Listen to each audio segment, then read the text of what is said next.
नमस्ते सारस्वतदेवे गौरवाणी प्रचारिणे निर्विशेष शून्यवादी पाश्चात्यदेशतारिणे। जय श्री कृष्ण चैतन्य प्रभु नित्यानंद श्री अद्वैत गदाधर शिवासादि गौर भक्तवृंद।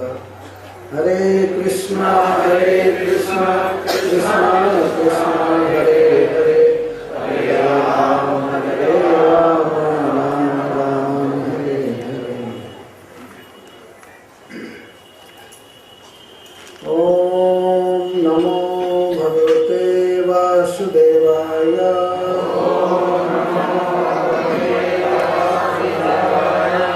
ओम नमो भगवते वासुदेवाय।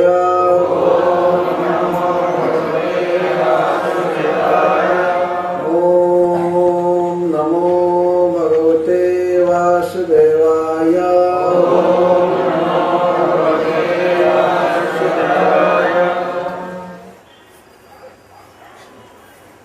श्रीराजवाच।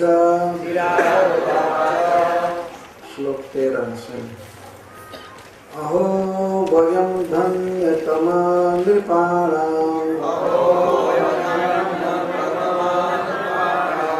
महत्तमानुग्रहणीयशीलः राज्ञां कुलं ब्राह्मणपादशौचात् दूराद् विशिष्टं बत गर्ह्यकर्म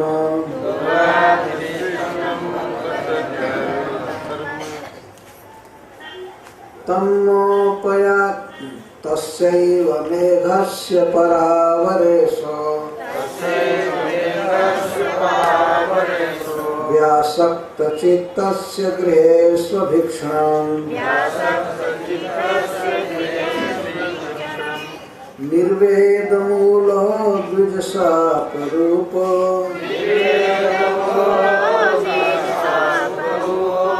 यत्र प्रसक्तो भयमाशु धत्ते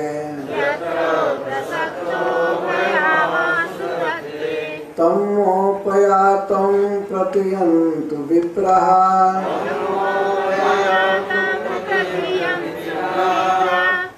गंगा च देवी धृतचित्तमीशे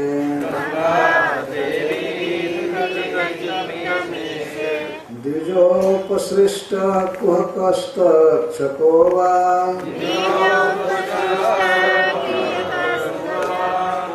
दश त्वलङ्गायत विष्णुगाथः पुनश्च भूयाद् भगवत्यनन्ते रतिः प्रसङ्गश्च तदाश्रयेषु महत्सु यां यामुपयामि सृष्टिं मैत्र्यस्तु सर्वत्र नमो द्विजेभ्यः।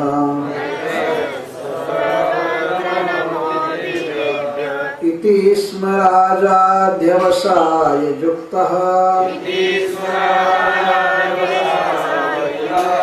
प्राचीनमूलेषु कुशेषु धीरः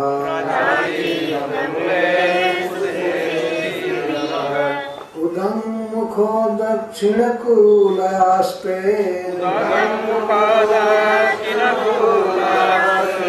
समुद्रपत्न्यः स्वसुतन्यस्तभारः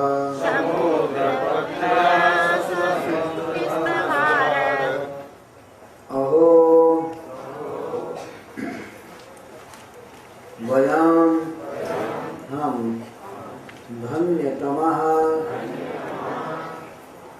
सबसे अधिक भाग्यशाली नृपाणां राजाओं में महत्तम महात्माओं के अनुग्रहणीय शीलः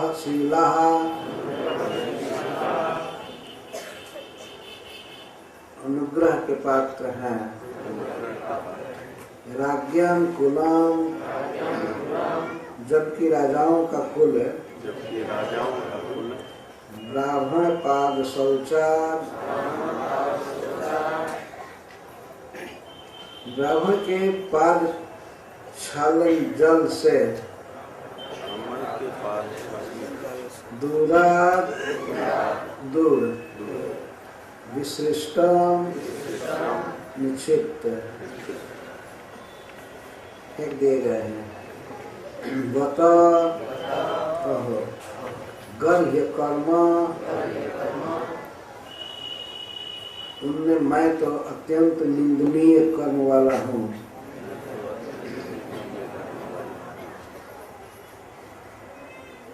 गंगा जी के तट पर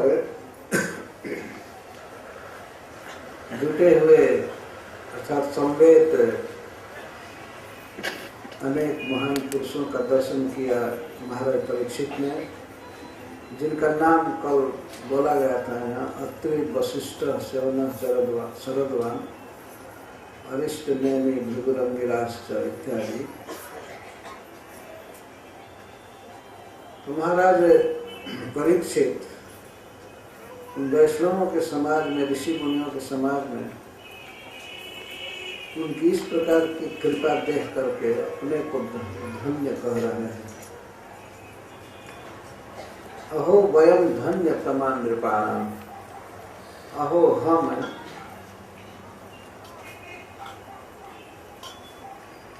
अपने दृष्टि से अन्य भी राजाओं को कह रहे हैं अपने वंश में, अहो वयम धन्य तमान, हम धन्यतम हैं।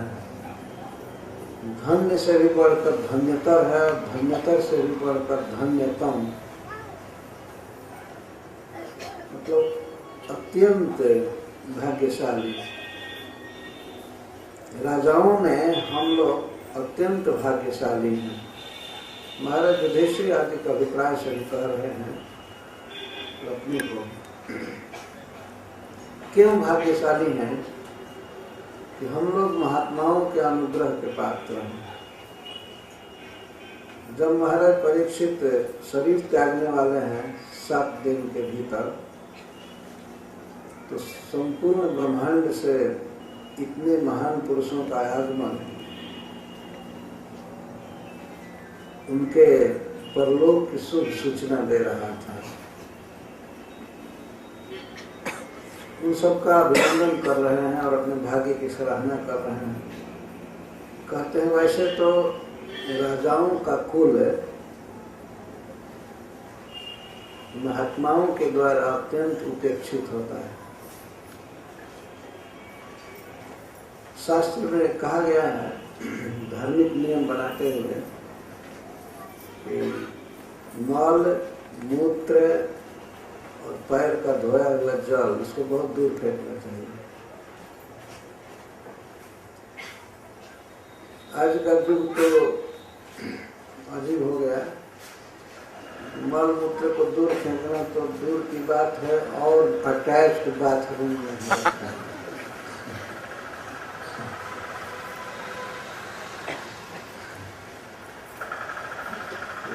स्मृति में लिखा गया है कि दूरा उच्छिष्ट बीण मूत्र पादम भांसी समुत्सृज। व्यक्ति को चाहिए कि उच्छिष्ट मल, मूत्र और पैर धोया हुआ जल, इनको समुद्र से फेंक देना चाहिए, दूर फेंकना चाहिए। तो महाराज परीक्षित कहते हैं कि हम क्षत्रिय ऐसे हैं कि जो भी अच्छे अच्छे महात्मा हैं, साधु हैं, सन्यासी हैं, वे हम लोगों को तो मल मूत्र की तरफ फेंक चुके। मल से ब्राह्मण के चरण धवन जल से भी ज्यादा दूर फेंक। वास्तव में कोई भी सच्चा संत धनी आदमी से संपर्क करना नहीं चाहता। भगवान चैतन्य महाप्रभु तो कहते हैं, विषय धनी आदमी से संपर्क करने की अपेक्षा आत्महत्या श्रेष्ठ है। चैतन्य चैतन्य में कहते हैं। और महाराज प्रताप रुद्र के संबंध में कहते हैं, जब सार्वभौम भट्टाचार्य उनको मनाते हैं कि आप दर्शन दीजिए, नहीं तो राजा प्राण छोड़ देंगे, वे आपसे बहुत प्रेम करते हैं।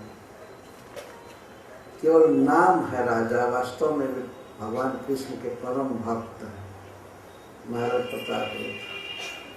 भगवान चैतन्य महाप्रभु यहाँ तक कहते हैं उसका नाम राजा है ना, इतना ही काफी है। नहीं नहीं, कभी मैं उससे भेंट नहीं कर सकता। सच्चे महात्मा वास्तव में धनी के चक्कर में नहीं पड़ते। चक्कर क्या, दर्शन तक नहीं चाहते। ये नहीं कि उसी के साथ फोटो खिंचवा रहे हैं और टांगे कि हम धन्य हैं। जानते हैं उसका क्या असर होता है? धनियों से संपर्क होने पर एक कुपरिणाम होता है, उस साधक के मन में संसार को भोगने की वासना आ जाती है। अपने पास कुछ पैसा हो जाए तो बेटर खान पान, अकोमोडेशन सब का स्टैंडर्ड बढ़ जाता है। इससे तो मर जाना अच्छा है, चैतन्य महाप्रभु।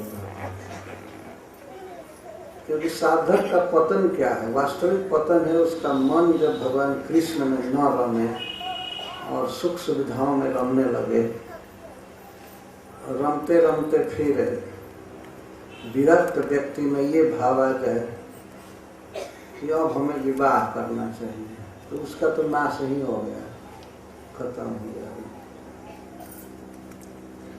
ये सब धनियों के संपर्क से होता है।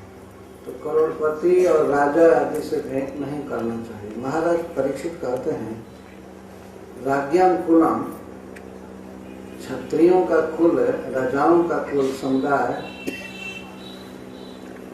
तो ब्राह्मण के पाद शौच से भी दूराग विशिष्टम निक्षिप्तम।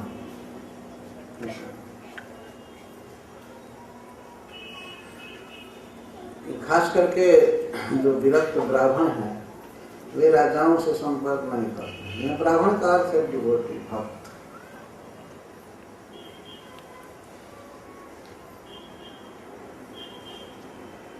जबकि राजाओं को इतना हीन दृष्टि से देखते हैं अध्यात्मवादी लोग, विरक्त महापुरुष महात्मा।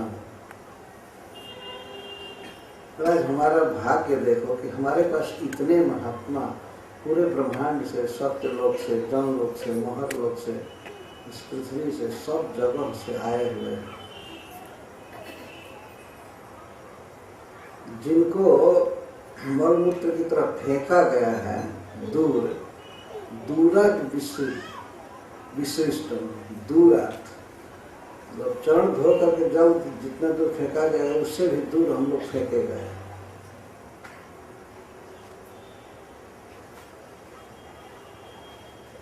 तो धन्य है राजाओं में हम लोग, जिनके पास कितने महात्मा जुटे हुए हैं।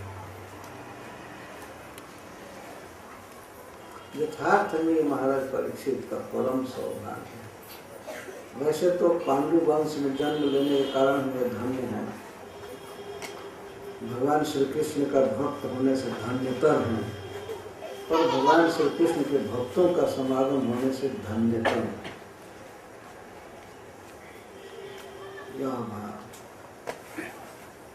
इसे संसार में किसी व्यक्ति के सौभाग्य को देखना हो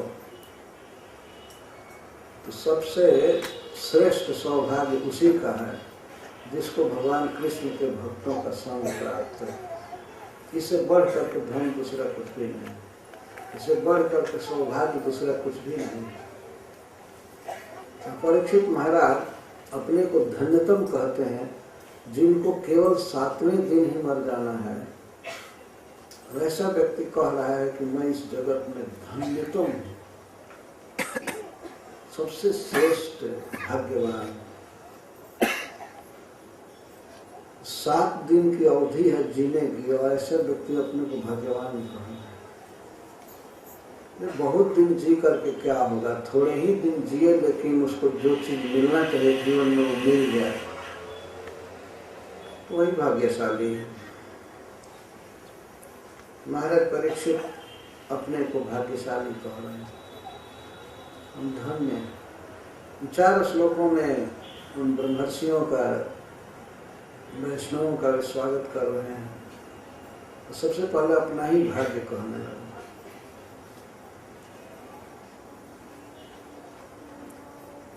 कि हम भाग्यशाली हैं कि महत्तमानो ग्रहणीय सीवा, हमारा ऐसा वृत्त है, हमारा ऐसा आचरण हुआ कि मैं महात्माओं का प्रिय बना ले, हमारे पास आए, हम पर अनुग्रह करने की इच्छा इन पर हो गई, इनके हृदय में हो गई, तो मैं महात्माओं के द्वारा अनुग्रहणीय हूँ।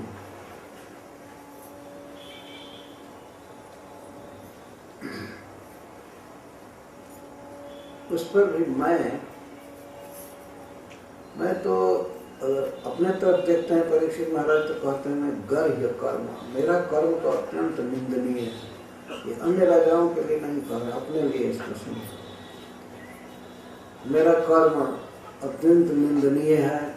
मैं ब्राह्मण का, परम वैष्णव का अपमान किया, उनके गले में सर्प डाला, उनके प्रति महती दोष दृष्टि किया।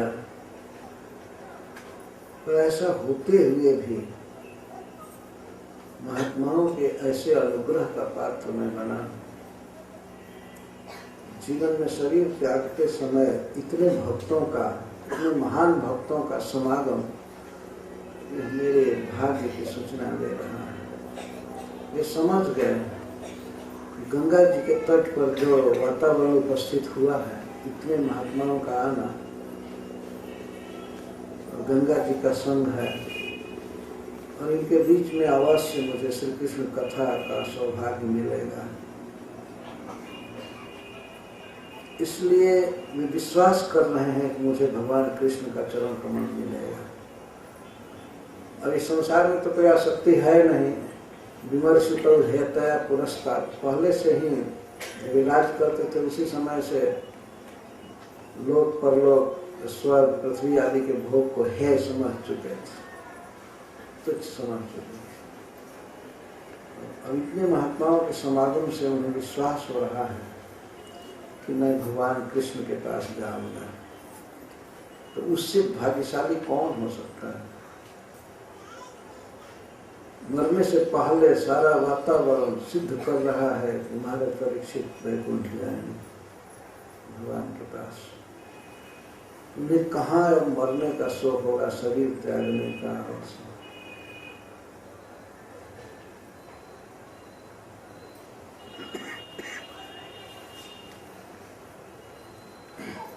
महाराज परीक्षित विलक्षण राजा है। ऐसा राजा नहीं कि धन प्राप्त हुआ है तो विषय भोग में डूब जाएं, खूब सुख भोगें, भूल जाएं भगवान को और अपने जीवन के वास्तविक लक्ष्य को भूल जाएं, ऐसा नहीं। वे भगवान के लिए संसार को पूर्णतः भूल सकते थे, भूल गए। 7वें दिन जिसको मरना है और सर्व समर्थ होते हुए भी उसका प्रतिकार नहीं करना चाहिए। उनसे अपने को परम भाग्यशाली मान रहे हैं। यहाँ तक कि मुनि के द्वारा दिया गया शाप भी उनको महान वरदान के रूप में लग रहा है। यदि शाप नहीं मिला होता और गंगा जी के तट पर नहीं बैठे होते एकांत में, तो संपूर्ण ब्रह्मांड से एकत्रित महान पुरुषों का दर्शन सुलभ नहीं होता। जिस सभा में भगवान नारद जी ने, वेदव्यास देव और भगवान परशुराम किस ऋषि को कहा है जो नहीं जुटे थे। महाराज परीक्षित स्वयं भी अपने मुख से कहते हैं कि आप सभी संपूर्ण ब्रह्मांड से आए हैं और सभी लगभग आए हैं। आगे वो कहते हैं,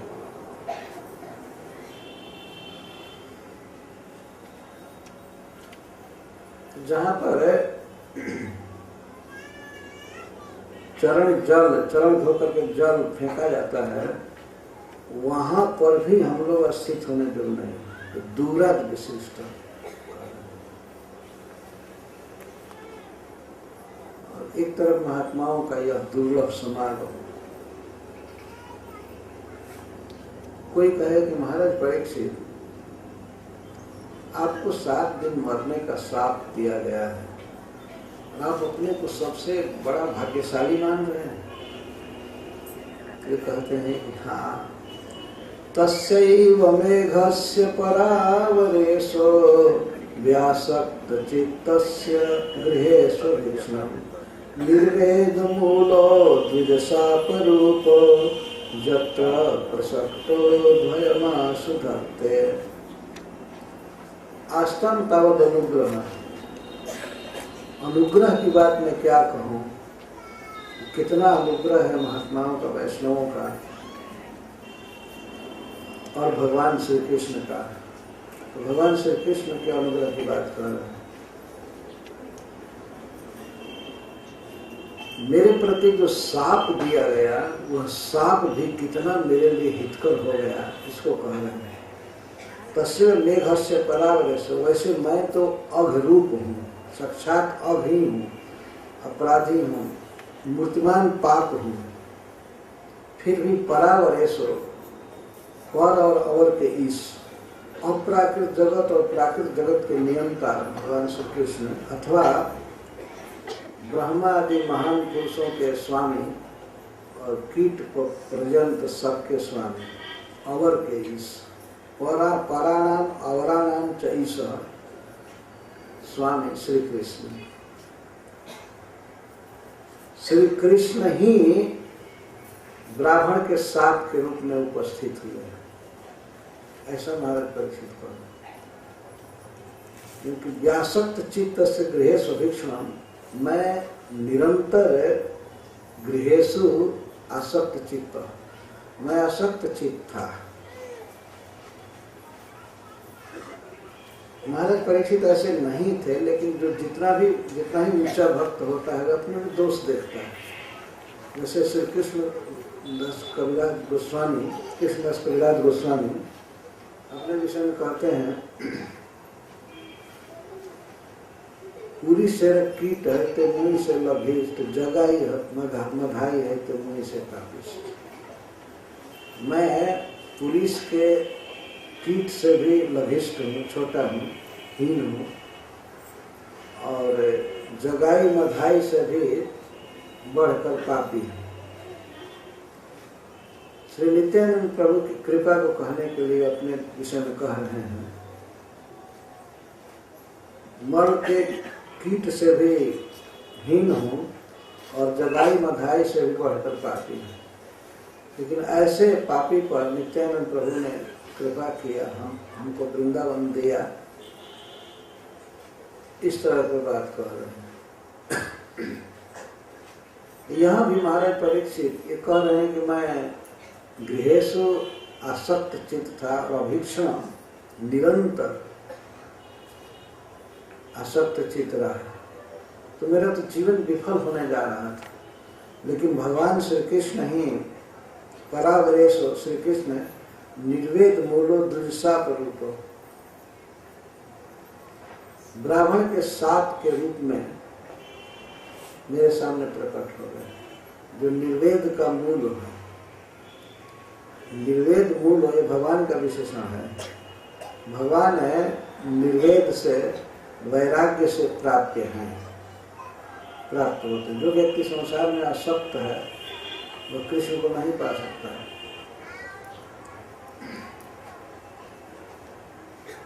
शिष्णोदर परायण कृष्ण नहीं पाए, जीवारा लाल से जय इत उत्तधाय, शिष्णोदर परायण कृष्ण नहीं पाए। भगवान चैतन्य महाप्रभु कहते हैं, जो जीव के लिए और शिष्ण के लिए दौड़ता रहता है, कहाँ खाने को मिलेगा, कहाँ भोग मिलेगा, और भगवान का स्मरण नहीं होता, तो इस प्रकार शिष्णोदर परायण व्यक्ति कृष्ण को नहीं पा सकता। निर्वेद मूल का अर्थ है कि श्री कृष्ण निर्वेद मूल है, अर्थात निर्वेद के द्वारा हम ये प्राप्त होते हैं। निर्वेद का अर्थ होता है वेद से ऊपर उठ जाना। जैसे भगवान कहते हैं त्रैगुण विषय वेदा निश्चय गुणियो भव अर्जुन। अर्जुन तीनों वेदों में ये त्रिगुण का बहुत वर्णन है। प्राकृतिक जगत की व्यवस्था कैसे भोगा जाएगा, कैसे स्वर्ग मिलेगा, इन सब के लिए साधनों का वर्णन करता है वेद। तो जो वेद के अनुसार भी लगे रहते हैं कि हमको उत्तम पद मिले, धन मिले, संसार का सुख मिले, तो इसको वेद कहते हैं। और निर्वेद जो संसार से उब चुके, भोगों से जिनका मन हट चुका है, उनको निर्वीण कहते हैं या निर्वेद होता है ये कहते हैं। तो श्री कृष्ण को प्राप्त किया जाता है जब निर्वेद मन में उत्पन्न होता है, वैराग्य उत्पन्न होता है। इसलिए यहाँ पर परीक्षित महाराज भगवान को कह रहे हैं निर्वेद मूल और द्विजसाप रूप। भगवान परावरेशः श्री कृष्ण ब्राह्मण के साप के रूप में प्रकट हुए। इससे क्या फायदा होगा? तो जत्र प्रसक्तो भयमा सुधत्ते, प्रसक्त व्यक्ति इस प्रकार के साप होने से भय मन में लाता है, संसार के भोगों से उसका मन से घृणा हो जाती है, भगवान को प्राप्त करने की चेष्टा करता है। तो इस तरह से मुझ पर भगवान श्री कृष्ण की कृपा हुई है। वास्तव में उन्होंने ही साप दिलवाया है ब्राह्मण के द्वारा। यह अर्थ है, ब्राह्मण के साप के रूप में आए हैं, ब्राह्मण के हृदय में प्रेरित प्रेरणा उन्होंने दिया, उन्होंने साप दिलवाया।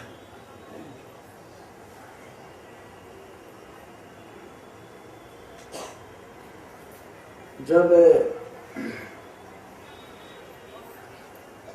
संतों का समागम प्राप्त हो, संत मतलब वैष्णवों का संग मिले, तो समझना चाहिए कि भगवान सामने उपस्थित हो गए। और यदि साधुओं से भेंट नहीं है तो भगवान भी दूर है, ये निश्चित सिद्धांत। जब साप मिला तो महाराज परीक्षित ने ये उस समय रियलाइज नहीं किया कि साप के रूप में भगवान कृष्ण आए हैं अथवा कृष्ण ने साप दिलवाया है, भगवान की कृपा करके मुझ पर। परंतु तुरंत ही उसी दिन जब इतने महात्माओं का समागम हुआ, तब वे समझ गए कि ये श्री कृष्ण की व्यवस्था है। महाराज परीक्षित कुछ भी आसक्त नहीं थे संसार में, ये तो परम भक्त थे भगवान कृष्ण के। और श्री कृष्ण इस तरह से सिखाना चाहते हैं सारे जगत को कि इस संसार में चाहे व्यक्ति सम्राट हो, धन की प्रचुरता हो और भी नाना प्रकार का सुख प्राप्त हो, परंतु ये जीवन का लक्ष्य नहीं है, क्योंकि इसको भोगने वाला राजा इसमें आसक्त नहीं हुआ, इससे घृणा किया और मेरे धाम को प्राप्त करने की चेष्टा की। इसको देख करके जगत के लोग सीखे हुए, इतना बड़ा राजा और संसार के सुख को त्याग दिया भगवान ने। तो भगवान अपने भक्तों द्वारा जगत के जीवों को शिक्षा देते हैं, उपदेश करते हैं। परीक्षित महाराज समझ गए, जो इतने ऋषि मुनि वहाँ आए गंगा जी के तट पर, तो तुरंत समझ गए कि भगवान का स्पेशल विधान है, वे मुझको अपने चरणों में लेना चाहते हैं। तो इससे बड़ा सुख क्या होगा? संसार बंधन से छुड़ा करके, इस प्राकृतिक देह से छुड़ा करके, और श्री कृष्ण अपना पार्षद बनाना चाहते। इस सौभाग्य को, इस सुख को तो वास्तव में जो भक्त है वही समझ सकते हैं। ऐसा अवसर तुरंत मिल जाए, अपना कोई प्लान नहीं है, अपना प्लान दूसरा है, लेकिन कृष्ण का प्लान है कि परीक्षित को अपने धाम में बुलाए। और ये कैसे समझे? ये समझ गए, इन वैष्णवों के समागम से समझ गए कि भगवान कृष्ण का विधान है, इसलिए बहुत प्रसन्न है। तो आगे वे कहते हैं, तमोपयातं प्रतियन्तु विप्रा गंगा च देवी धृतचेत्तमीशे द्विजोपसृष्टः कुहकस्तक्षको वा दश प्रलंगायत विष्णुगाथा। अतः हे विप्रा, हे ब्राह्मणों, हे पूज्य पुरुषों, तम माम उपयातम प्रतियंतु, मैं आपकी शरण में हूँ, ऐसा आप जानिए। जनंतु, प्रतियंतु का अर्थ है आप प्रतियाइए, जानिए, मैं आपकी शरण में हूँ।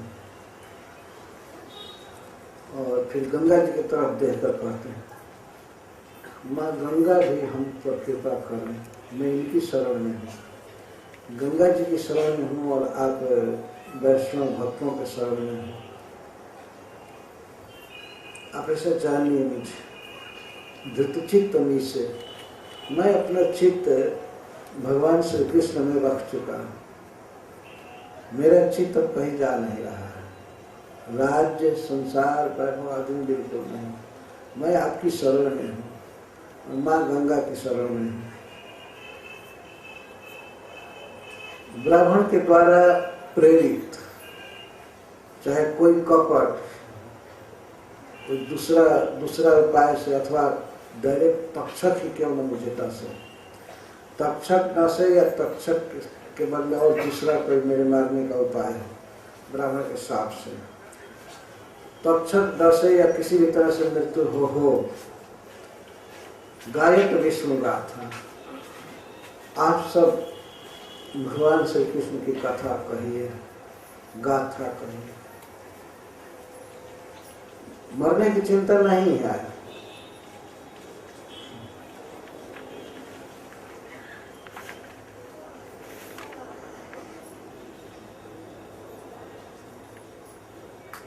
चाहे मेरी मृत्यु तक्षक के डसने से हो अथवा तक्षक के बदले और कोई सर्प हो या कुछ हो, कोई चिंता की बात नहीं। ये वाह शब्द है तो इसमें महाराज परीक्षित बिल्कुल अनादर के स्वर में बोल रहे हैं। अरे तक्षक आवे कोई आवे, हमें डस है, इसकी कोई चिंता नहीं है। बस मुझे ये कहीं चीज की लालसा है, मैं श्री कृष्ण की कथा सुनना चाहता हूँ। गायक विष्णु का एक प्रकार का निवेदन है, प्रार्थना है और आदेश भी है। इस पर टीका लिखते हुए एक भक्त कहते हैं, महर्षि राजर्षि देवर्षि जो वहाँ जुटे हुए थे, प्राय सब कुछ वार्ता कर रहे थे महाराज परीक्षित के विषय में, कुछ बातचीत कर रहे थे, उनके सौभाग्य की प्रशंसा कर रहे थे। अब जैसे करें उनके भक्ति की, तो महाराज परीक्षित उसको एक प्रकार से मना कर रहे हैं। आप लोग दूसरी बात मत बोलिए, गायक विष्णु गाथा, विष्णु की कथा हमें सुनाइए। तो भगवान श्री कृष्ण के लिए विष्णु शब्द ही क्यों प्रयोग कर रहे हैं? महाराज परीक्षित की रक्षा भगवान उस समय किए थे हस्तिनापुर में, जब ये अपने माँ के गर्भ में थे, उत्तरा के गर्भ में थे। जब उत्तरा भगवान कृष्ण के शरण में गए तो भगवान श्री कृष्ण रथ पर भी बैठे रहे और साथ ही साथ उत्तरा के गर्भ में भी जाकर के रक्षा की। तो जो एक ही समय में सब जगह व्याप्त हो उसको विष्णु कहते हैं। उसी लीला की याद करके कहते हैं कि विष्णु की गाथा गाइए। जो प्रभु रथ पर भी बैठे थे और मेरे माँ के उदर में भी प्रवेश करके मेरी रक्षा की, उनकी कथा मैं सुनना चाहता हूँ। यही है विष्णु शब्द का अर्थ। मतलब अपने रक्षक, अपने परम प्रिय भगवान कृष्ण की कथा सुनना चाहते हैं। बाद में प्रश्न करेंगे, लेकिन ऋषियों के वार्तालाप को बंद करने का रिक्वेस्ट कर रहे हैं। भगवान कृष्ण का कीर्तन कीजिए, उनकी कथा करिए। गाथा का अर्थ से प्रसिद्ध स्वामी कथा लिखे हैं। गायक विष्णु गाथा, कृष्ण कथा बोलिए। फिर प्रार्थना कर रहे हैं उनके चरणों में। पुनश्च भूयात् भगवत्यनन्ते रतिः प्रसंगश्च तदाश्रयेषु महत्सुजां जामुपयामि सृष्टिं मैत्र्यस्तु सर्वत्र नमो द्विजेभ्यः। आपके चरणों में काकू विनती करता हूँ, प्रार्थना करता हूँ, आप ऐसी कृपा कीजिए कि मैं जिस जिस योनि में जाऊँ, जो भी शरीर मिले, कहीं भी, चाहे हीन शरीर हो, कोई भी हो, मुझे ये इच्छा नहीं है कि मुझे ब्रह्मा का ही शरीर मिले या मुझे बड़ा देवताओं का शरीर मिले। जो भी शरीर मिले, जन जन सृष्टि उपयामी, सृष्टि मतलब योनि, जिस जिस योनि में जाऊं, वहां मेरा जहां जन्म हो, उस योनि में मैं श्री कृष्ण का भक्त बनूं। पुनश्च भूयात् भगवत अनंते रति, जब भी जन्म मिले, जैसे इस जीवन में मेरा कृष्ण से संपर्क रहा, इस तरह से पुनः फिर भगवान कृष्ण के चरणों में मेरी रति हो, मेरा प्रेम हो। भगवती अनंत, जिनका सौंदर्य, माधुर्य, दया, ऐश्वर्य सब कुछ अनंत है, ऐसे श्री कृष्ण में पुनः रति भूयात्, पुनः हमारा प्रेम। पुनः शब्द यह सिद्ध कर रहा है कि इस जीवन में महाराज परीक्षित का पूर्ण प्रेम था भगवान के प्रति।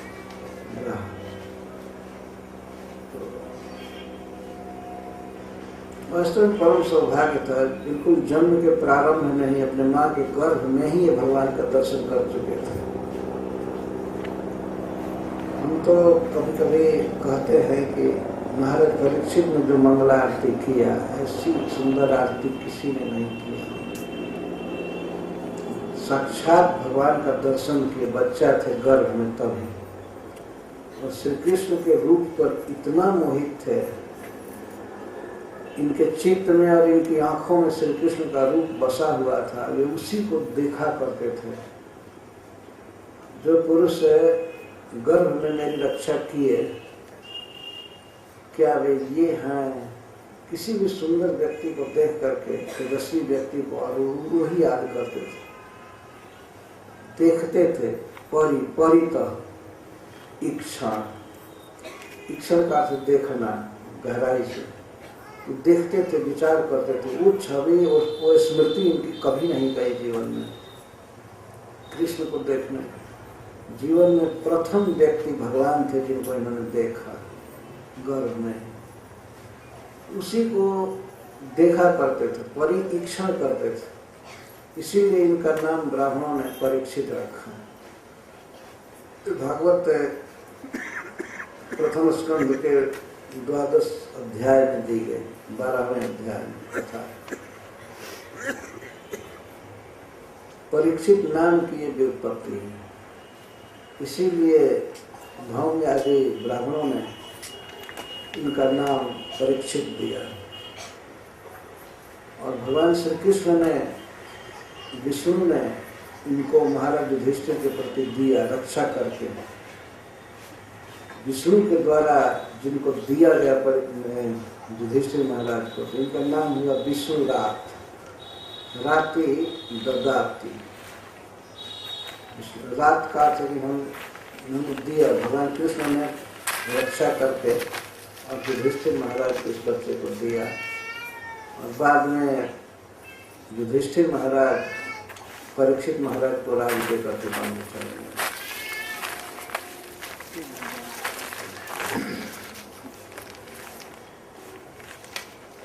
महाराज युधिष्ठिर की परीक्षित की एक प्रार्थना है कि पुनश्च भूयात् भगवत्यनन्ते रति प्रसंगश्च तदाश्रयेषु महत् सुजाम जामुपयाम श्रेष्ठ।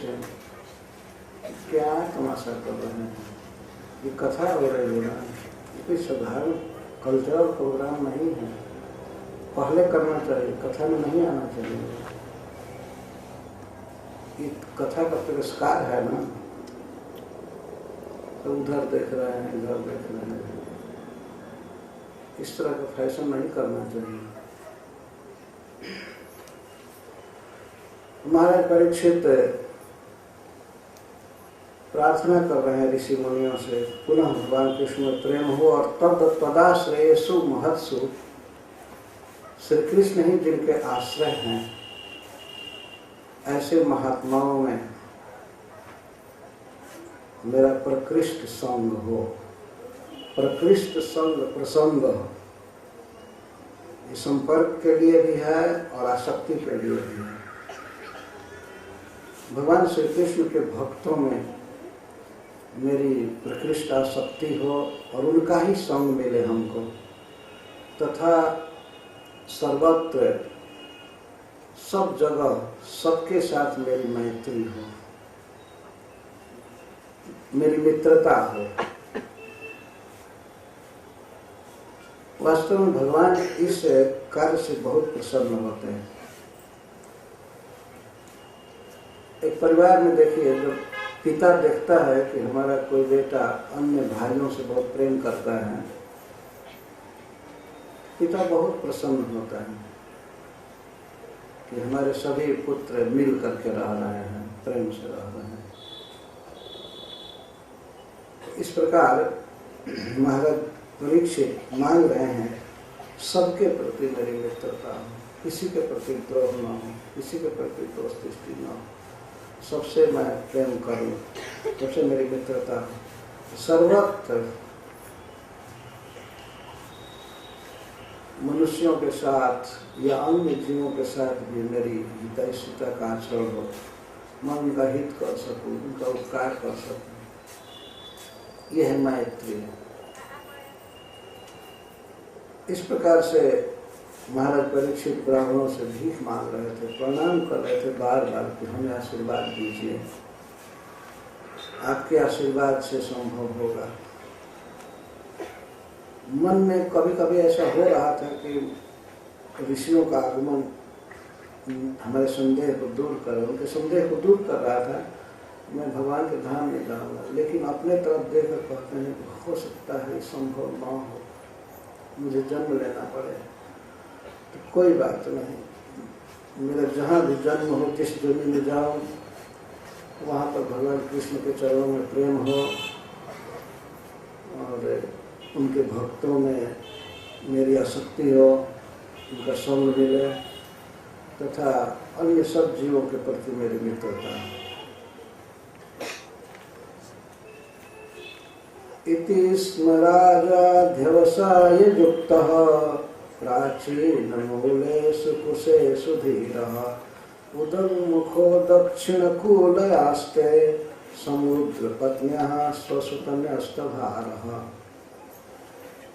इस प्रकार राजा परीक्षित अध्यवसाय युक्त, अध्यवसाय निश्चय से युक्त थे और निश्चय करके वे गंगा जी के तट पर प्राचीन मूलेषु कुशेषु, कुश पर बैठे। कुश तत्काल के उखाड़े हुए थे। कुश अगर जड़ से उखाड़ा जाता है और कुश का मूल पूर्व दिशा की तरफ रखा जाता है, तो इसको प्राचीन दिशा, पूर्व दिशा को प्राचीन दिशा कहते हैं। तो प्राचीन का अर्थ है पूर्व में जिसका मूल है। वैसे कुशों पर बैठे। उदन्मुख, उत्तर के तरफ मुख करके। उदन का अर्थ होता है उत्तर और मुखामुख। महाराज परीक्षित का मुख उत्तर दिशा की तरफ था और समुद्र पत्नी के दक्षिण दाहिने तट पर गंगा जी हिमालय से निकलती हैं।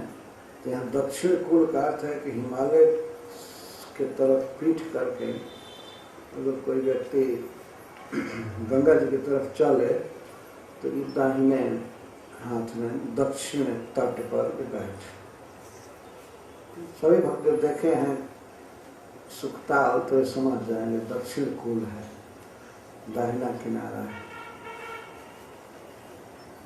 तो गंगा जी के दक्षिण तट पर बैठे। यहाँ गंगा जी को समुद्र पत्नी कहा गया है।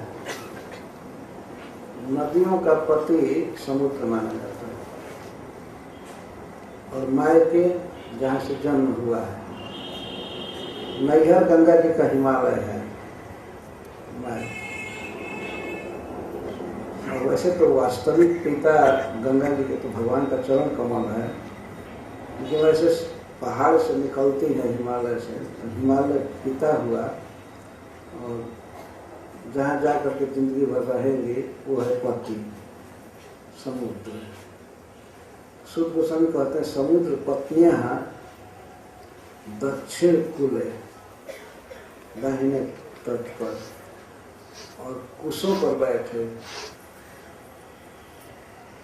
कुश जड़ से उखाड़ा जाता है तो बहुत पवित्र माना जाता है, उस पर बैठे और वो भी कुश का मूल पूरब की तरफ हो और उत्तर की तरफ बैठ करके ध्यान करना चाहिए। प्रायः यही नियम है। महाराज परीक्षित पूर्व तैयार हैं भगवान के धाम में जाने के लिए, उस स्थिति में अपने को कर रहे हैं। इतिस्म राजा ध्यवसाय युक्त, इस प्रकार राजा परीक्षित निश्चय से युक्त थे और जिन कुशों के मूल पूरब के तरफ हैं ऐसे कुशों पर बैठे उत्तर की तरफ मुंह करके गंगा जी के दक्षिण तट पर धीरा और पूर्ण धैर्यवान। यहाँ धैर्य धीर का अर्थ है कि उनको अपने परिवार की, घर की या राज्य की याद नहीं आ रही थी, स्मरण नहीं आ रहा था, और फिर भोगने की या कुछ किसी को संदेश देने की, भाई ये काम बाकी रह गया, ये सौंपना है, वो करना है, वो करना है, वो करना है, जरा लाओ मोबाइल हम जरा फोन कर लें। एक दिन के लिए भी आदमी छोड़ता है घर, तब भी 10 बार फोन करता है, ये करना है, ये करना है। राजा परीक्षित को सदा के लिए छोड़ना है, संसार को, शरीर को, परिवार को, सब, लेकिन स्मरण भी नहीं हो रहा है इधर का। इसको कहते हैं धीरा, धीर, धैर्य। और उपवास किए हैं, पानी तक छोड़ दिए, जल भी नहीं पी रहे, इसको कहते हैं धीर। भगवान गीता में कहते हैं देहिनोस्मिन् यथा देहे कौमारं यौवनं जरा तथा देहांतर प्राप्ति धीरस्तत्र न मुह्यते। धीर इसमें भ्रमित नहीं होता है। महाराज परीक्षित तो धीर शिरोमणि है। इस तरह से बैठ और स्वसुतन्यस्त भार, अपने पुत्र जन्मेजय को पहले ही वे भार राज्य दे दिए थे, घर छोड़ते समय ही वे राज्य दे दिए थे, न्यस्त कर दिए। तो इसका अर्थ है कि पूर्ण तैयार, जिधर से फ्री होना है पूर्ण फ्री हो गए और भगवान के धाम जाने की योग्यता पूर्ण कर ली है। उसमें वे परम योग्य हैं। और उसके बाद जो कृष्ण की कथा सुनेंगे 7 दिन, तो पूर्णतः तो और पूर्णतम दशा में आ जाएगी। भगवान के धाम में जाने की योग्यता एकदम कंप्लीट हो जाएगी। तो स्वसुतन्यस्त भार, तो सांसारिक जिम्मेवारी थी और था, सबको संभालो, कर दिए, पुत्र को दे दिए। किसी भी व्यक्ति को अपने जीवन के अंतिम समय में, चौथे पन में, जो 4 हिस्सा में उम्र बाकी हो तो कम से कम चौथे पन में पुत्र को सब कुछ दे देना चाहिए, भार, और फ्री हो जाना चाहिए भगवान के भजन के लिए। तैयारी कर लेनी चाहिए वास्तव में। तो बिना तैयारी के ऐसे अकस्मात मर जाएंगे तो फिर नरक में हो सकता है गिरना पड़े। महाराज परीक्षित पूर्ण तैयार है भगवान के धाम में जाने के लिए। यह शरीर छोड़ते समय भगवान में मन लगा रहे पूर्णतः, भले पुनर्जन्म हो, दुनिया में जाना पड़े, शरीर लेना पड़े, उसके लिए भी वे को चिंतित नहीं थे। यही प्रार्थना थी ब्राह्मणों से और भगवान श्री कृष्ण से, उनके चरणों में प्रेम हो, भक्तों से संग हो और सभी जीवों के प्रति हितैषिता हो, मित्रता।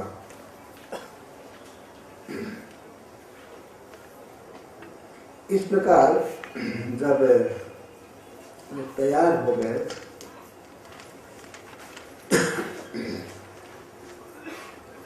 एवं च तस्मिन् नरदेव देवे प्रायोपविष्टे दिविदेव संघा प्रशस्य भूमौ व्यकरन् प्रसूनैः मुदा मुहुर्दुन्दुभयश्च नेदुः। ऋषियों के समाज में जो स्वागत कार्य महाराज परीक्षित का तो किए हैं। जब महाराज परीक्षित बैठ गए कुश के चटाई पर, कोई चिंता नहीं घर की, केवल भगवान का स्मरण कर रहे थे। उनके इस दृढ़ निश्चय को देख करके दिव्य देव संघा, देवताओं का समुदाय स्वर्ग में, आकाश में इनके ऊपर प्रसन्नता से फूल बरसाने लगा। देवता लोग आकर के स्वर्ग से आकाश में स्थित होकर और फूल बरसाने लगे। प्रसून व्यकिरण, फूल बरसाने लगे और प्रशंसा करने लगे, प्रशंसा करके बोलने लगे। प्रशस्य भूमो व्यकिरण प्रसून।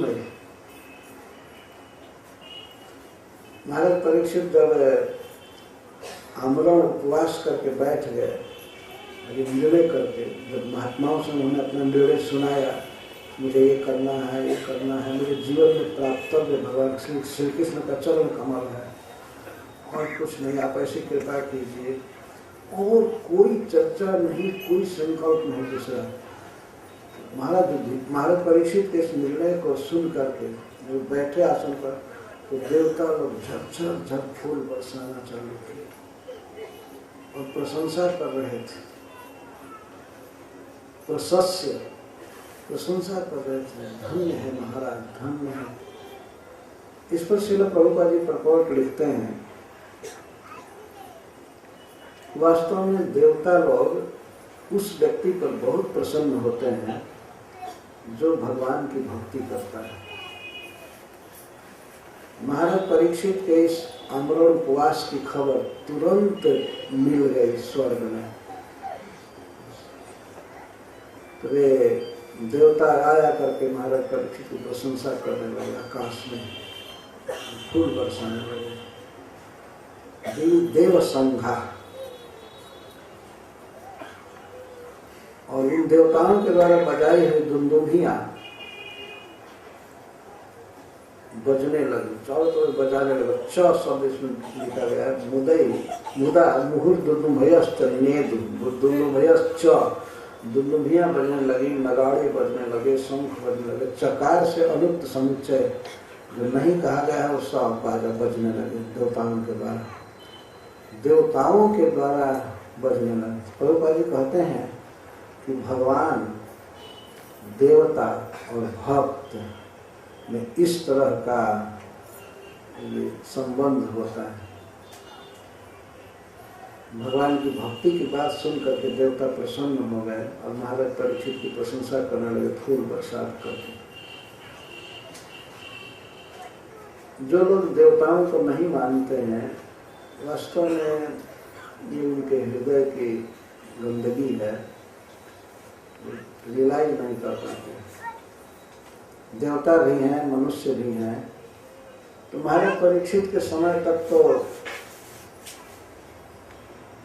एक लोक से दूसरे लोक में जाने की यात्रा चालू थी, यातायात सुलभ था। अब इस समय पता नहीं, चंद्रमा पर जाना आना है, सब झूठ बोलते हैं कि क्या कहते हैं। अभिसंदेह ही है। जाते भी हैं तो दूसरों को नहीं ले जा सकते। कभी कभी तो कहते हैं कि हम वहाँ पर प्लॉटिंग करेंगे, इसके लिए आप दीजिए बिलियंस ऑफ डॉलर, वो डॉलर मांगते हैं, हम आपके लिए जमीन रखेंगे तो आपको और आपके बेटा तक को नहीं मिलेगा, आपके पौत्र को हो सकता है। अलॉट कर लीजिए अभी, बाद में हम देंगे, तब तक वो जो पैसा लिया है वो मर कर चला जाएगा, कोई जिम्मेवार नहीं होगा। इसीलिए पौत्र को जमीन बात है। इतना लेट क्यों करते हो? जब प्लॉटिंग किए हो तो पहले तो तुम ही रह जाओ, किसी एक को भेजो, आखिर सब लौट आते हैं। श्रील प्रभुपाद जी खुद कर कहे हैं कि कभी नहीं गए हैं। जो स्पीड बताते हैं विमान का, उस स्पीड से वहाँ नहीं पहुँचा जा सकता है। जितना टाइम बताते हैं उतना टाइम लगा। सबसे प्रमाणिक ये नहीं गए हैं, एक प्रमाण मिला। एक बार लोग दिखा रहे थे कि हम गए चंद्रमा पर और वहाँ झंडा गाड़ करके आए, ध्वज रोपण करके आए। और इसके पहले बता चुके हैं कि चंद्रमा पर हवा नहीं है, अपना हवा लेकर के जाना पड़ता है सांस लेने। झंडा का जब वो फोटो दिखाया तो झंडा हवा से लहरा रहा है। इस पर प्रश्न किया गया, लेकिन लोग इतने क्रोधी हैं कि प्रश्न भी अब नहीं कर सकते। जब आप चंद्रमा पर झंडा गाड़ करके आए हैं तो हवा में कैसे लहरा रहा है? तो अर्थ है कि इस पृथ्वी पर ही कहीं गाड़ करके फोटो लेकर तो दिखाते हैं चंद्रमा से।